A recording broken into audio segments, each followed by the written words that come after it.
The Biennale and the Australian Film, Television and Radio School would like to acknowledge the traditional owners on whose land we record these conversations, the Bidjigal people and the Gadigal people of the Eora Nation. We pay our respects to elders past and present and extend our respect to Aboriginal and Torres Strait Islander people from all nations of this land. I'm Grant Mailing, a Bidjigal man from La Perouse, and this is the NIRIN podcast series. NIRIN is the 22nd Biennale of Sydney. It's a First Nation-led exhibition that challenges dominant narratives and provides paths to healing. This is a podcast about our connection to place. In this episode, you'll hear from Sarah Houbolt. She's a physical theatre performer and access advocate. Sarah will be taking you on a sonic journey through the streets of Sydney as she walks her own path between sites of the Biennale. And I'd recommend headphones for this one.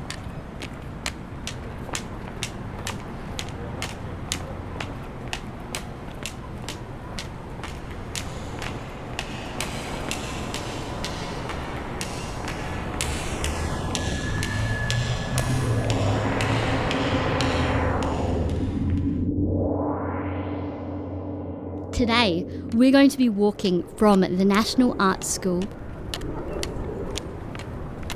to the Art Gallery of New South Wales, to the Artspace and then back to the National Arts School. It's deep in the heart of Sydney, my city now. Turn right onto Bourke Street. I grew up in Townsville, and my single mother from the Netherlands, she moved us down to Brisbane. Then I migrated from Brisbane to Auckland, and then from Auckland to Sydney. And I'm exploring Sydney. And I'm exploring Sydney in a way that might be different to how you would explore Sydney.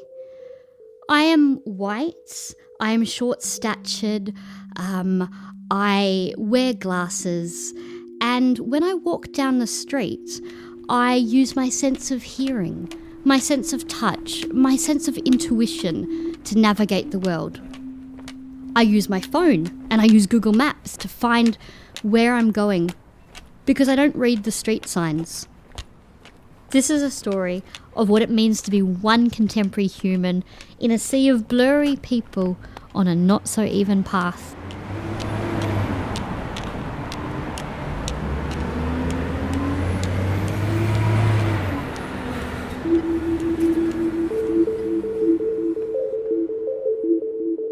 We walk down past backpackers. We walk down past old buildings and new buildings. I know these are old buildings and new buildings because I take a photo of them with my iPad. And then, later on, I look at the photo, I enlarge it with my fingers, and I examine the visuals. I'm partially sighted. This means I can see some things and not others. The first thing I notice about the National Art School are the big black doors and the giant concrete walls. I run my finger along the walls to feel the edges and the grooves in the concrete. So we are walking in Darlinghurst, straight walk all the way up to William Street. We're currently on Bourke Street.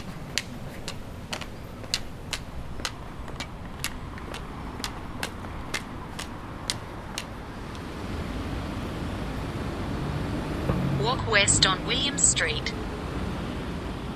We cross the road to William Street. I walk down the blue stone footpath. It's much smoother. The footpath we were just on was quite uneven.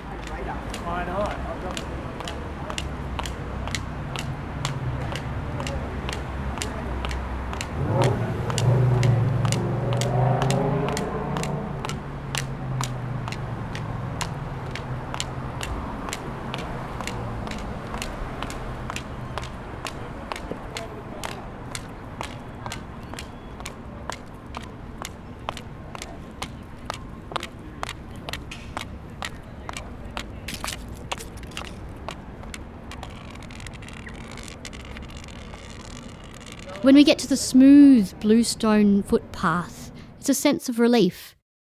It's a sense of logic.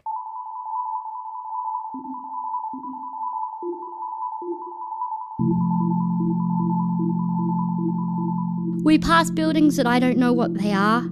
I'm told later that one's a squat, one's the Australian Museum, I didn't even know it was there. The things I do notice, though, on this strip of the road, on my side of the street, are a bright yellow sign. And then I have to go closer and go, what is that bright yellow? I know it's a sign, I know it's words of some kind, but that's all I can tell at first glance. Then I get close to it, unusually close. People think sometimes I'm smelling the wall or smelling the page of a book because I have to move my body closer than you might have to. And I find out that it's a Brazilian restaurant. Second floor. The next thing that I notice on my journey is this wall of chlorine hitting me. It's the smell. It's from the Cook and Phillip Park Aquatic Centre. It reminds me of every morning and every night going to the swimming pool, training for the Paralympics. It's one of my most favourite smells in the world.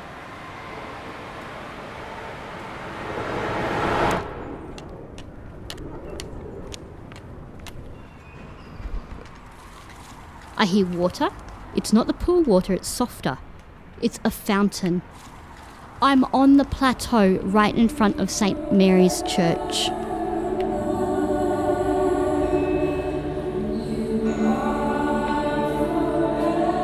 What I feel now, viscerally in my body, is the beginning of a sense of institutional symbols.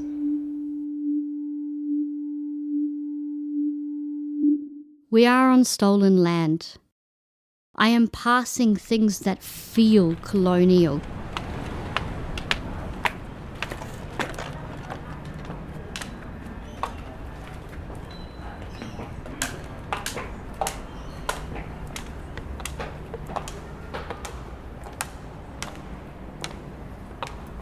My body feels small in this great big structure. I want to touch things around me, but I don't think I'm allowed to, so I don't. I'm conscious of the sounds that my cane makes echoing on the floor. I'm scared that I might be too loud for this space of worship. I'm also conscious that my body in the time of Christianity and the time of charity was a deviant body, a body to be punished, a body to be pitied. I have funny hair. I look like I have a genetic condition, which I do.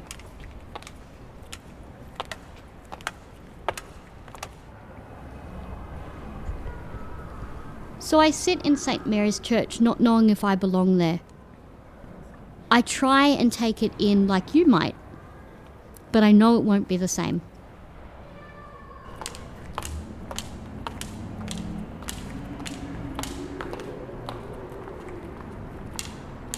I'm struck as I exit by the loud outside sound again and the bright light hitting my eyes. I take a moment to adjust.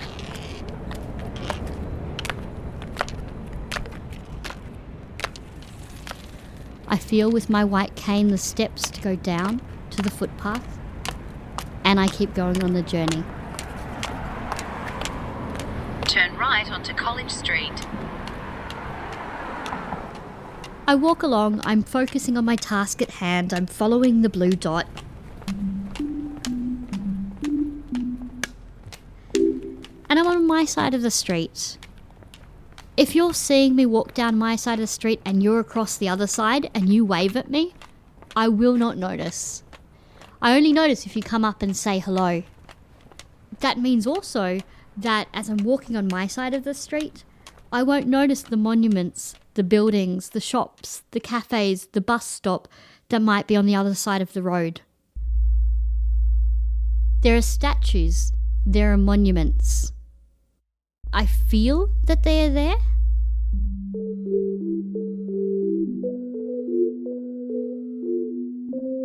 I don't get my history lesson through sightseeing. I don't get my cultural lesson through sightseeing. Often, if I pass a statue, if it's low down to the ground, I can feel it. I might have to look later on a website or ask someone, hey, what was that about? What did that plaque say? You might go straight away, yeah, that's Robert Burns. He's a Scottish poet. There's 8 statues of him in Australia. I might go, that's cool. To me, it's a lump of concrete.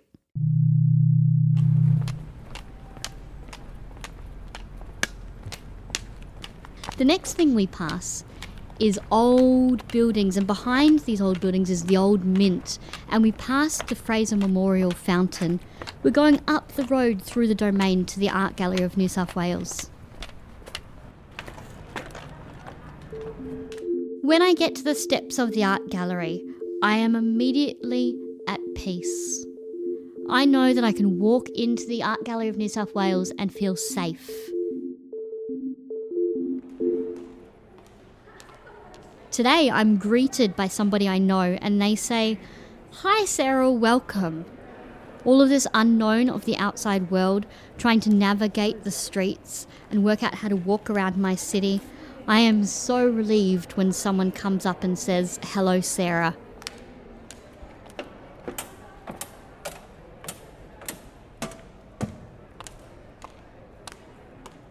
I know that there's a Monet in the gallery, and Monet, the painter, he turned blind in his later life.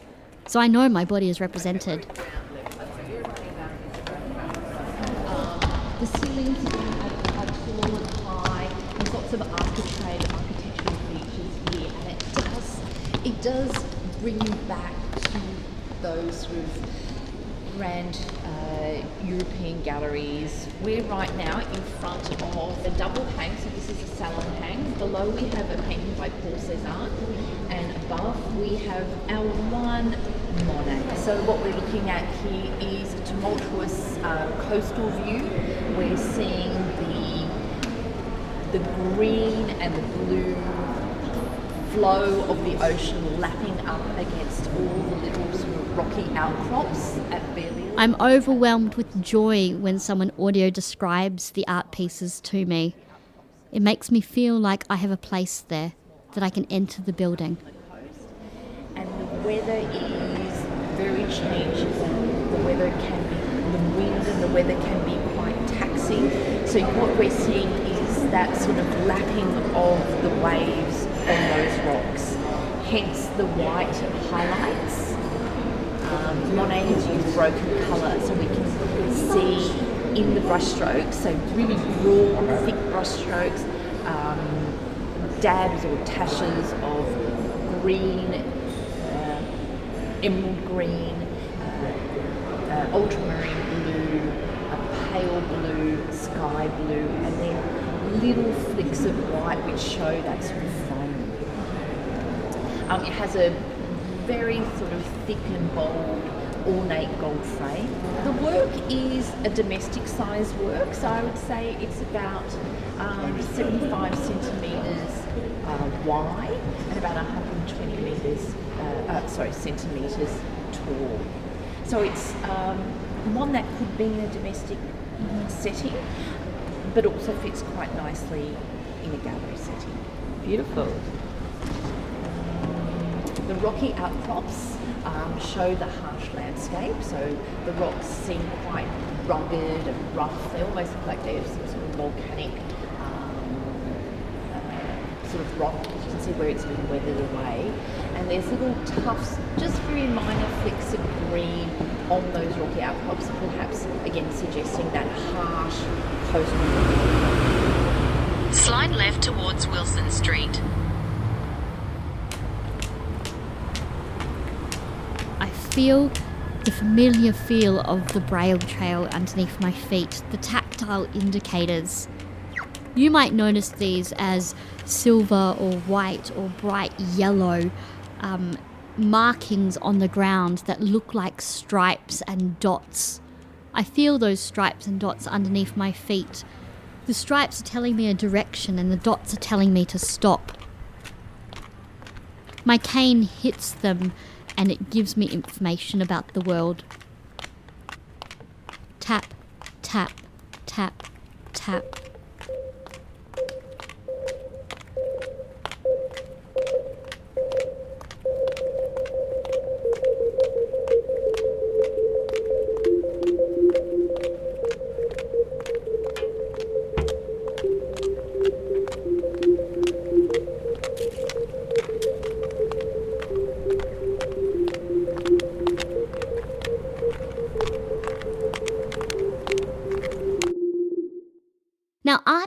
Artspace was a gunnery, and then it was a squat, and now it's a space for artists.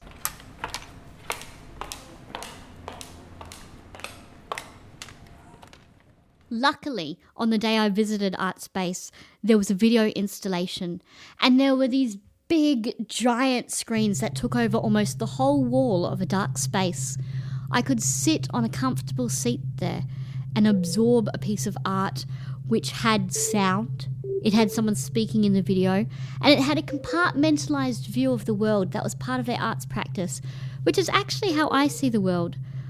I see little bit by little bit, things visually jump out at me, but it's all very blurry. So I really enjoyed consuming an audio-visual piece of art where I could get something sensorially from it. Some people see my body as quite expedient. I walk past this artwork, it looks like I don't care. But I do. I absorb it in a moment as best I can, and then that's all I can get from it. But those moments are really amazing. What I absorb from my ears, and it's like my skin are my eyes.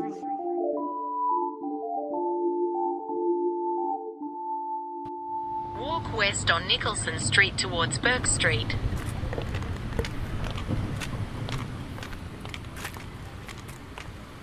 I loved taking the time for this journey. I'm almost there. I'm almost back to the art school.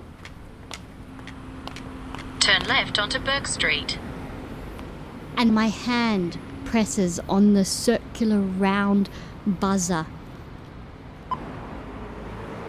And that arrow just above the buzzer, if you put your thumb on it, you can feel the pulse of that beep.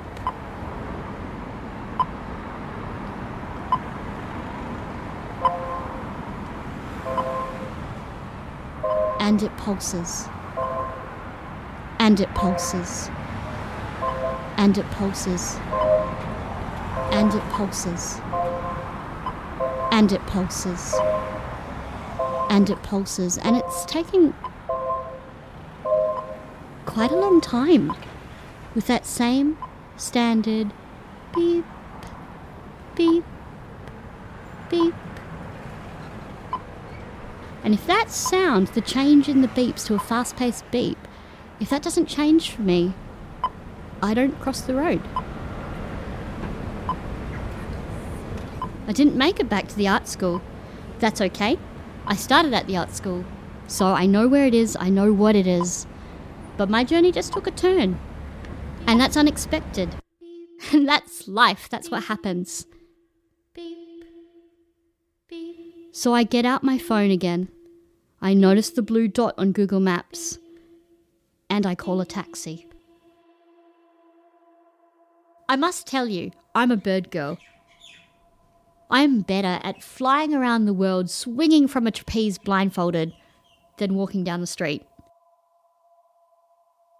When I travel around the world, or travel around my city, or walk outside my home, my sense of curiosity is satisfied by the smaller things. Tap, tap, tap, tap. The things that I'll notice that might be things that other people take for granted. And it's deeply satisfying for me.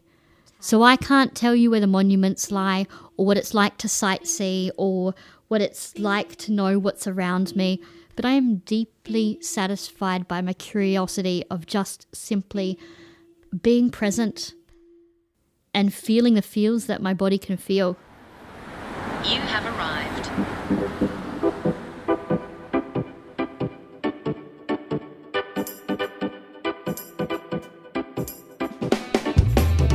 Hey there, Mr. Rubbish Bin, on your wheels making quite a dent, and I just happened to bump into you. Hey there, Mr. Random Pole, your sudden appearances are getting kind of old, 'cause I keep bumping into you. Do you know what it's like? If you want to see more from Sarah, follow her on Instagram at Sarah the Bird Girl. The 22nd Biennale is open from the 14th of March to the 8th of June. For more information, visit biennaleofsydney.art.